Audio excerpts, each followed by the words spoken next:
Hey, good evening. Dan Fitzpatrick here, and I want to look at Penn National Gaming. Okay, this stock has been in kind of a high squeeze for a while, and it kind of reminds me of Intuitive Surgical, the way that was back here.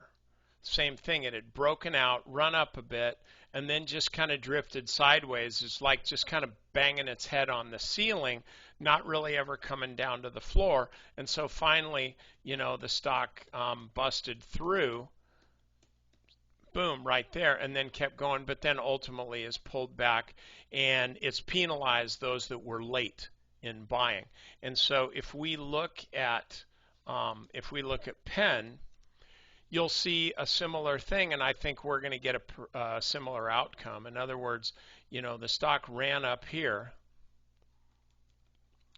was banging its head against the ceiling, and then has finally, just finally broken out, boom, right there.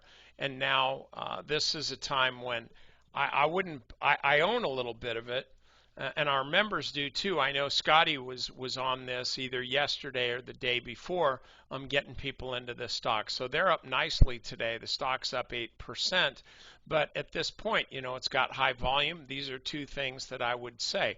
I think the stock's probably going higher from here. This is a big bunch of volume. The big volume spikes here are green. Okay, it's on buying as opposed to selling pressure, aggressiveness. And so, but right now isn't the day that I would actually be buying. It's the day that I would be holding, and I would have a, protective stop, I don't know, somewhere down in the mid to high 50s, just in case this is a complete bust. So anyway, that's how I would be trading Penn. It's all I got for you. See you next time.